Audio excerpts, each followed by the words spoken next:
सत्य का आचरण करें।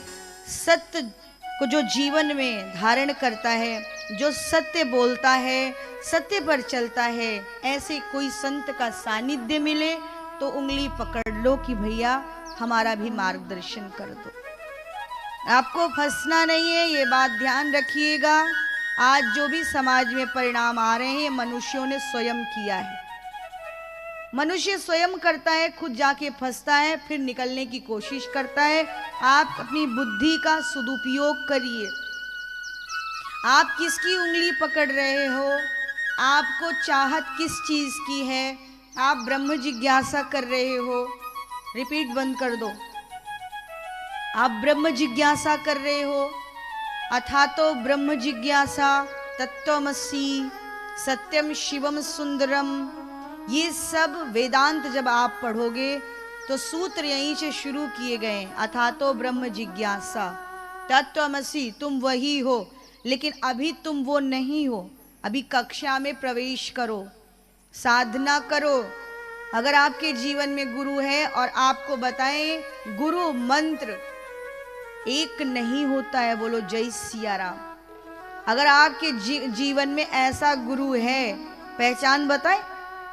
पहचान ये है कि जिसको ब्रह्म दर्शन हुआ होगा, उसकी आंखें गवाही देती हैं कि ये आंख क्या बोल रही है। जब आप उसके पास बैठोगे तो आपको शांति मिलेगी। वो आपसे फालतू की बातें नहीं करेगा, वो शीघ्र आपको मंत्र भी नहीं देगा, ये भी याद रखना। और गुरु दीक्षा का मंत्र देने से पहले गुरु और भी मंत्र देता है। पहले आपकी लगन बढ़ाएगा कि आपने कितनी साधना की, आप 10 मिनट बैठ पाए, मंत्र कितने जपे। अगर योग्य गुरु है तो फोन से जान लेता है कि तुमने मंत्र कितने जपे। आपकी वाणी बता देती है सत्य और असत्य की, दीदी हम अपने मंत्र का जाप करते हैं, आपने कितना जाप किया, ये सब पता चल जाता है। इसी को साधना कहते हैं। साधना का अर्थ है कि अपना मंत्र लेकर आप बैठे हैं, बस दीदी मंत्र दे दो, हम तो नहीं देते किसी को। पहले पात्रता, आप में क्या पात्रता है? आप कितना सुमिरन करते हो, कितना जप करते हो? नानक जप जी जप जी जप जी जप जी जप जी। जब पपीहा 3 बजे बोलता था पीऊ पीऊ पीऊ, नानक 3 बजे जग रहे। माँ कहती है नानक सो जा, नानक सो जा, नानक सो जा। सोने की तैयारी, तभी पपीहा पीऊ पीऊ पीऊ।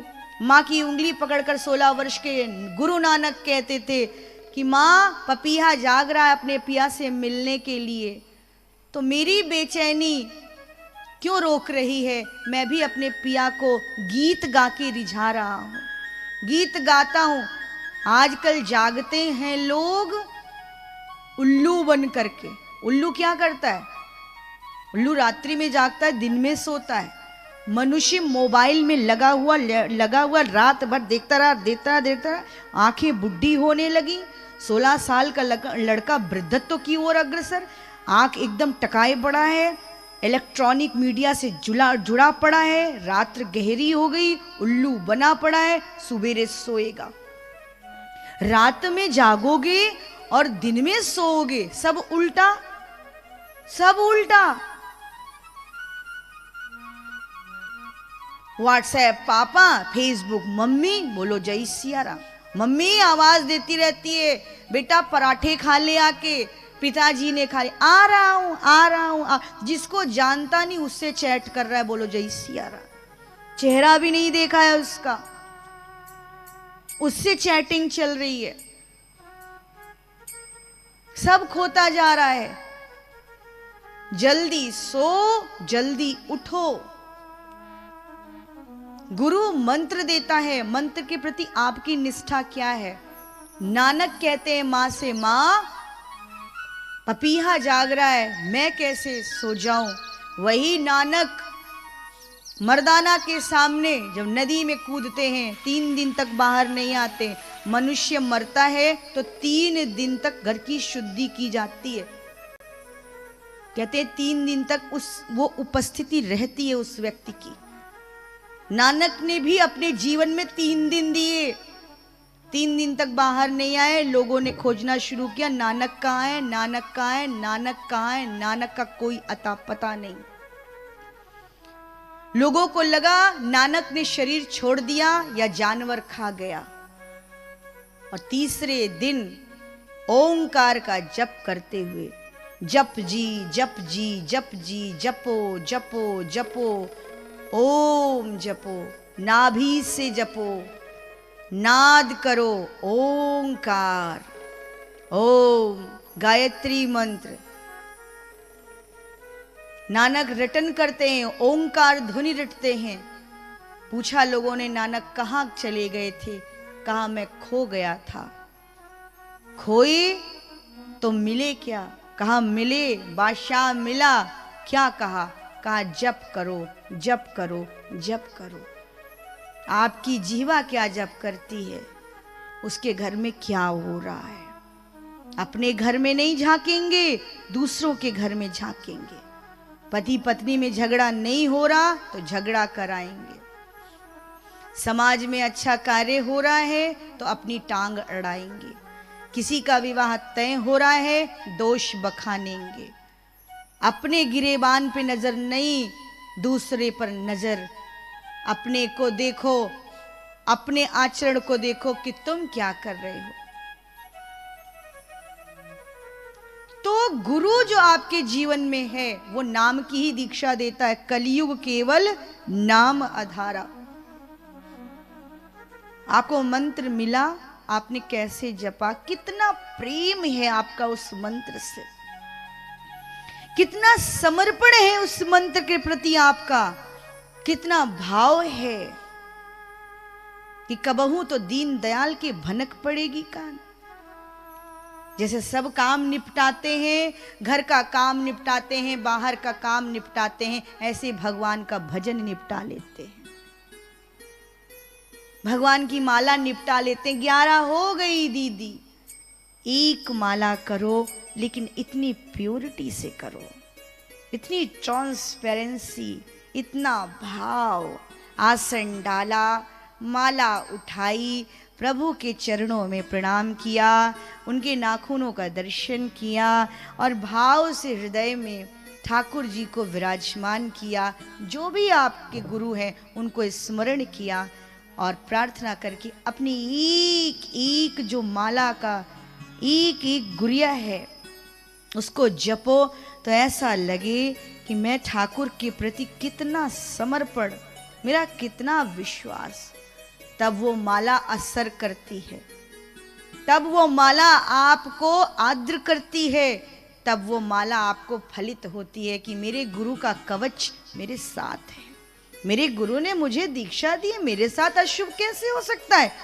मेरा गुरु मेरे साथ है, फिर कितनी बलाएं टलती है। गुरु कोई शरीर नहीं है, गुरु भाव है, गुरु प्रकाश है, गुरु की महक सर्वत्र है और गुरु कभी मरता नहीं है। संत कभी मरता नहीं है। भूतपूर्व एकनाथ नहीं, भूतपूर्व मीराबाई नहीं, भूतपूर्व तुलसी नहीं। ये चैतन्य तो आज भी गा रहे हैं, चैतन्य महाप्रभु आज भी मीरा नाच रही है। माला मिली तो जब तुम कोई भाव में आते हो और जब तुम ध्यान करते हो, तुम्हें तुम्हारी सुध ही ना रह जाए। विश्वास के साथ आप मुझसे हस्ताक्षर करा लीजिए कि आपका योग्य गुरु अगर है, आपके जीवन में योग्य गुरु अगर है, आपने उस मंत्र को यदि सही से किया, आपको कोई हरा नहीं सकता। बोलो जय सिया राम। लेकिन होना क्या है, आज सब्जी की तरह मार्केट में मंत्र बिक रहे हैं। ये गुरु दीक्षा एक बहुत गंभीर विषय है और आपको जो अच्छा लगता है, आपने वैभव देखा, मंत्र दे दो। मंत्र का अर्थ है जीवन, मंत्र का अर्थ है संजीवनी, मंत्र का अर्थ है समाधि, मंत्र का अर्थ है भाव, मंत्र का अर्थ है आपकी चेतना। और यही चेतना कृष्ण बन जाती है, यही द्रौपदी की लाज बचाती है। कृष्ण नहीं आया, द्रौपदी ने स्वयं अपनी रक्षा की है। ये उसके मंत्र की शक्ति है, ये उसके विश्वास की शक्ति है। तब राम शबरी के पास जैसे गया वैसे आपके पास आएगा। तब गुरु की कृपा है कि आपने ब्रह्म को याद करने की आवश्यकता नहीं पड़ेगी। योग्य गुरु है, आके हाथ रखेगा, क्यों घबरा रहे हो, I am always with you, मेरे बच्चे हो तुम, ये भाव। और जो गुरु भेदभाव करता है वो गुरु नहीं है। गुरु को शास्त्र में क्या कह रहे हैं, ब्रह्मा है, विष्णु है, महेश है। और वो गुरु अगर आपसे आपका भजन छीने, आपको वैभव में फंसाए, आपको चमत्कार में उलझाए, तो वो गुरु है। आपके काशी में भट्ट हुए हैं, बहुत बड़े विद्वान, और शिवाजी के गुरु रामदास जी। सब्सक्राइब करें हमारे YouTube चैनल को और हमारे वीडियोस को सबसे पहले देखने के लिए बेल आइकन को दबाना न भूलें।